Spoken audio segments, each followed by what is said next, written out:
කියන්නේ සද්දනාත ඔය හොඳට කල්පනා කරලා බලන්න පැත්තකට වෙලා ඔයා මේ පන්තියේ වැඩපිළිවෙල ෆලෝ කරොත් වඩ වරදින්න තැනක් නැහැ හරි. ඔයා හිතන්නකෝ සම්පූර්ණයෙන් එළිය මිනිස්සෙක් විදියට දකින්නකෝ. සරලව ෆිසික්ස් වලට ඒකක් දානවා කියන්නේ මොකද්ද? කාරණා කීපයයි. ඕනෙම මට්ටම ළමයෙක්ට ගත්තොත් කාරණා කීපයයි. සරලව ඔයා දැන් මෙතන කාරණා තුනකට බෙදන්න පුළුවන්. ඔයා ඉගෙන ගන්න ඕනේ පාඩම් ටික, රිවයිස් කරන්න ඕනේ පාඩම් ටික, ප්‍රශ්න කරන්න ඕනේ, පේපර්ස් ලියන්න ඕනේ. ඉගෙන ගත්තා. නමුත් ඉගෙන ගත්තට බෑ දැන් චලිතය වගේ පාඩම් දැන් කරලා කාලයක්. ඒ නිසා නැවත නැවත රිවයිස් කරගෙන යන්න ඕනේ. ප්‍රශ්න කරන්න ඕනේ, පේපර්ස් ලියන්න ඕනේ. පේපර්ස් ලියන එක මොඩල් පේපර්ස් සහ ෆුල් පේපර්ස් පැත්තෙන් පන්තියේදී සිද්ධ වෙනවා. ඩිස්කෂන් ටිකත් හරියට යනවා. ඊයේ ඩිස්කෂන් එකක් ගියා. ලස්සනට ඩිස්කෂන් ටික යනවා. පේපර්ස් ලියනවා, ඩිස්කස් කරනවා. ප්‍රශ්න කිරීම, ටියුට් එක, රීකෝල් පේපර් එක, ඊට පස්සේ විවරණ පොත, ඔය ඔක්කොගෙම මේ ප්‍රශ්න කිරීම කියන එක වෙනවා. ඉගෙන ගන්න එක පන්තිය හැමදාම රිවිෂන් දවස් වලින් අලුත් කොටස් ඉගෙන ගන්නවා. මේ රිවයිස් කිරීම කියන එක විතරයි ඔයාටද මේ රිවයිස් කිරීමකුත් පන්තිය අන්තිම කාලවල දැන් මම අපි ධාරාවේදීදී රිවයිස් එකක් ඉස්සරහට කරනවා. එහෙමම කරනවා. රිවයිස් කිරීම කියන එක පන්ති අන්තිම කාලේ ආයිත් කරනවා. දැන් මේ රිවයිස් කිරීම කියන එකත් චුට්ටක් ඔයා ප්‍රශ්න පත්‍ර වලට එන්න කලින් අහගන්න. විවරණ පොත් ටික, රීකෝල් පේපර් එක, ටියුට් එක කරලා يعني දැන් ඔය මේන් එක්සෑම් එක තියෙන හින්දා මම මේ කියන්නේ. රිවයිස් කරනවා කියන එකත් මේ ප්‍රශ්න ටික ඔය ප්‍රශ්න ටික පරණ රීකෝල් පේපර්ස් ටික අරගෙන පොඩයි හදලා විවරණ පොත් ටික කරලා ටියුට් ටික කරලා පුළුවන් තරමක් කරන්න උත්සාහ කරන්න. මේක try කරන තරමට තමයි ගොඩ යන්නේ. මට වුණුනේ 2025 ඕනෙම මට්ටම ළමෙක්ට ඒකක් දාගන්න පුළුවන් වැඩපිළිවෙලක් හදන්න. මෙහෙමයි. මම පන්ති පටන් ගන්න දවසේ සිට අද වෙනකම් මම උත්සාහ කරලා නැහැ නැචරලි පට්ටම බුද්ධිමත් ළමයෙක් සඳහා වෙන වැඩපිළිවෙලක් ඩිසයින් කරන්න. මොකද සාමාන්‍යයෙන් අවුරුද්දකට ලංකාවේ 100ක් විතර ඉන්නවා. උන් අර පොත් ටික බලන් හරි ඒකක් ගන්න පුළුවන් ෆිසික්ස් එකට. කියන්නේ පන්ති කියනතත් පොතක් බලන් හරි පාඩම් කරගත්තේ. හරිද? සාමාන්‍ය ලංකාවේ පළවෙනි අයිලන්ඩ් රෑන්ක් 75 80 100 වගේ ළමයි බොහෝ විට නැචරලි පොත බලන් හරි ලිව්ව හැකියි. කියන්නේ එහෙම ඉන්නවා. ඒ කියන්නේ හේතුව ඒකවල අර උපත් බුද්ධියම නෙමෙයි. ඒගොල්ලෝ පොඩි කාලේ ඉඳන් හැදිලා තියෙන අර පාඩම් කරන සීන් එකට. මොන හරි හේතුවක් හින්දා. ඒතර පොතක් බලන් හරි එයාලට ඒක ඉගෙන ගන්න පුළුවන්. මොකද ඇත්තටම කියන්න මම ඕනේ තරම් ෆිසික්ස් පාඩම් තියෙනවා පොත් බලාගෙන ඉගෙන ගත්තා. ඔය ගී කියන කේස් එකේ පොත කියවලා බලන්නකො තේරෙනවද කියලා? තේරෙන්නේ නැහැ. එතකොට සමහර කොටස් මං වාෂ්ප සහ ආර්ථාමිතිය වගේ කොටස් ඉගෙන ගන්න තියෙන සම්පූර්ණයෙන් ඒවැ. එහෙම පොත් බලාගෙන ඉගෙන ගත්ත කොටස් තියෙනවා. ඔය කෙමිස්ට්‍රි වලදීත් ඔය ගොඩක් පාඩම් මම පොත් බලන ඉගෙන ගත්තා. හේතුව කෙමිස්ට්‍රි පන්තිය මට තිබුණ ඉරිදා හවස. ඉරිදා උදේ පන්ති ගියා මට හවස කම්මැලි හිතෙනවා. ඉරිදා හවස මං ගෙදර යනවා. ඊට කෙමිස්ට්‍රි පන්තිය කියන්නේ හොඳ පාඩම ගෙරි ගුරුවරයාගේ වැරද්දක් නෙවෙයි. මගේ වැරද්දක් නෙවෙයි. මම පන්ති කට් කරන එක. ඊට පස්සේ ඉතින් අන්තිමට කරන්න උනේ ඔය ඉලෙක්ට්‍රෝ එහෙම පාඩම් ටිකක් එහෙම තනියෙන් කරගන්නවා පොත් බලලා. එහෙම කරන්න පුළුවන් කට්ටිය ඉන්නවා. සාමාන්‍ය අයිලන්ඩ් රෑන්ක් එක 100 වගේ ඇතුලේ ගොඩක් කට්ටියට එහෙම පුළුවන්. මට ඕනේ මෙතෙන්ට එන ඕන එකෙක්. හරි? මගේ පරමාර්ථය කියන්න බෑ. ඕන එකෙක්ට ඒකක් දාන්න උගන්නන්න. මොකද හේතුව මම දන්නවා මම යම් ඊටාම දඩ මීටරයකට උගන්නලා එයාට මං අයිලන්ඩ් ෆස්ට් එකක් අරන් දුන්නත් අයිලන්ඩ් සෙකන්ඩ් එකක් අරන් දුන්නත් ඒකේ ඇත්තටම මගේ අයිතිය හරි පොඩ්ඩයි. මොකද අයිලන්ඩ් ෆස්ට් එකක් සෙකන්ඩ් එකක් ඇතුලේ තියෙන්නේ සබ්ජෙක්ට් තුනක්. ඒ තුනනුත් ඇත්තටම එහෙම ඒ පළවෙනි 10 වගේ ඇතුලේ ළමයි ගොඩාක් තැන් වලින් ඒ කියන්නේ හිතන පොත් වලින් සමහරවිට ඉංග්‍රීසි පොත් අරගෙන ඒවෙන් එහෙම ඉගෙන ගන්නවා. ගුරුවරු දෙතුන් දෙනෙක්ගෙන් ඉගෙන ගන්නවා. පේපර්ස් එක එක වලින් එහෙම. ඒතර ඒක මං කියන්නේ මේ දැන් එහෙම ළමයි අපේ පන්ති වල උන්තරන් ඉන්නවා. නමුත් මං කියන්නේ එයාගේ ප්‍රතිඵලයට මම දායක වෙලා තියෙනවට වඩා මං F එකේ හිටපු එක B එකට ගෙනියන්න ලොකුවට දායක වෙලා තියෙනවා. F එකේ හිටපු එක A එකට ගෙනියන්න මම ලොකුවට දායක වෙලා තියෙනවා. හරිද?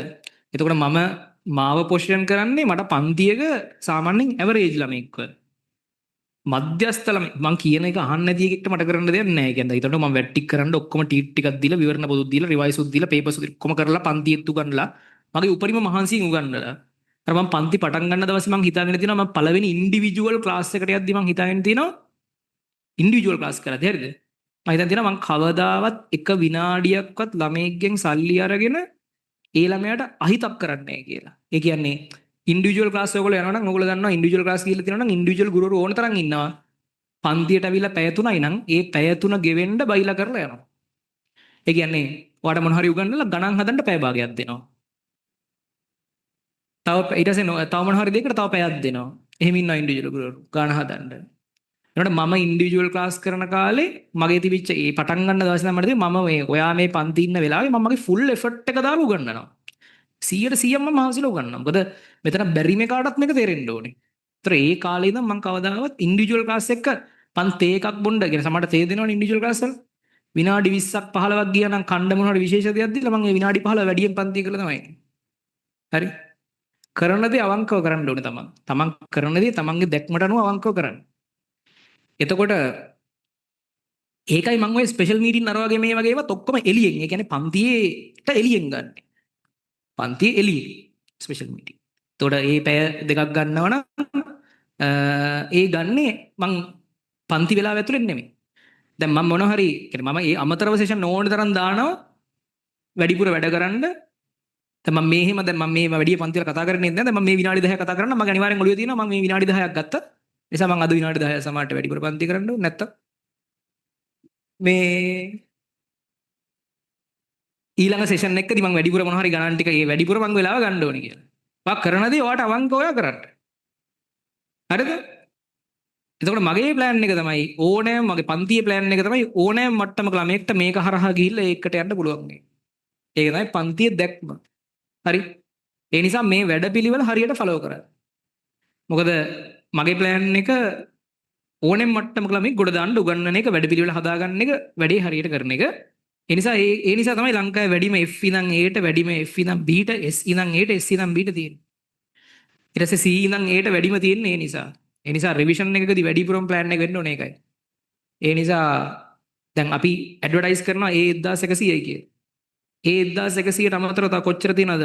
F එක C කරගෙන කැම්පස් නෙමෙයි 3 wheel park එකට යන්න හිටපු එක C එකක් දාලා ඔය මොකක් හරි පොඩි කෝස් එකකට හරි ගිහිල්ලා ඌ ඒක ඇතුලෙන් ගේම් එකක් ගහලා ඩිග්‍රී එකක් කරගෙන සමහර රට ගිහිල්ලා ලොකු කෙනෙක් වෙන්න පුළුවන් ඒ කාලෙකින්.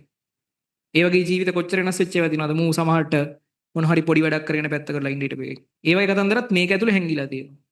ඒ නිසා ජීවිත පරිවර්තනය තමයි මගේ බලාපොරොත්තුව. හරිද? ඒ නිසා කියන්නේ වැඩපිළිවෙල හරියට ෆලෝ කරන්න. හරියට වැඩපිළිවෙල ෆලෝ කරන්න කියන දේවල් ටික කරන්න කියන දේවල් නොකර ඉන්න එපා. මොකද මම හැම වෙලාවෙම ඇවරේජ් ළමයාගෙන් උඩට ගෙනියන්න තමයි මේ වැඩ ටික ෆලෝ කරන්නේ. මම 2026 වගේ බැච් වල ඉඳන් 26 25 ෂේප් එකේ 26 වගේ බැච් වල ඉඳන් මම අර අධික සංකීර්ණ කියන එක වැඩිපුර තියරි බැච් වලට ගෙනහිල්ලා තියෙනවා. නමුත් රිවිෂන් එකදී වෙන්න ඕනේ C එකේ ඉඳන් B එක C එකේ ඉඳන් පටන් අරන් A එකට යන්න. නැත්නම් S එකේ ඉඳන් F එකේ ඉඳන් A එකට යන්න. ඔන්න ඕක හදන එක. B එකේ ඉඳන් A එකට හරි ගමන් නැහැ. එහෙම හදන එක. ඒතකොට ඒ නිසා මේ වැඩපිළිවෙල හදලා තියෙන්නේ ඒකට. ඒක හරියට ෆලෝ කරනවා. මේ මේන් එක්සෑම් එකට කලින් කියන්නේ. හරිද? මේන් එක්සෑම් එකට කලින් කියන්නේ. එහෙම ෆලෝ කරන්න.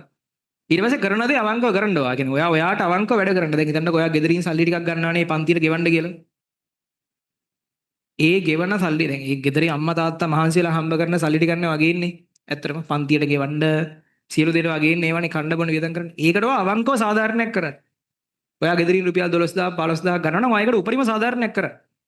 ඒ 15000 හොයන්න අම්මයි තාත්තයි මහන්සි වුණා.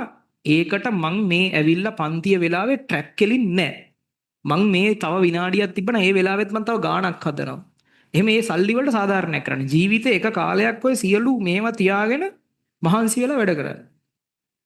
අනිත් එක මේ දැනුත් මේ ඉන්ටර්වල් එක වෙලාවේ ළමෙක් ඇවිල්ලා මට ජ්‍යොතිෂ කතාවක් කිව්වා. මේ ජ්‍යොතිෂ විශ්වාස කරන්න එපා. හැබැයි කර්මය විශ්වාස කරන්න. ඔයා මිනිසුන්ට උදව් කරන්න. මම ඒකයි කියන්නේ ඔයා හොඳ එකෙක් වෙන්න. ඔය විස සියන එකෙක් වෙන්න එපා. ඔයා දැන් ඇත්තටම කොල්ලොන්ගේ විස අඩුයි. හරිද? විස තියෙන එකෙක් වෙන්න එපා.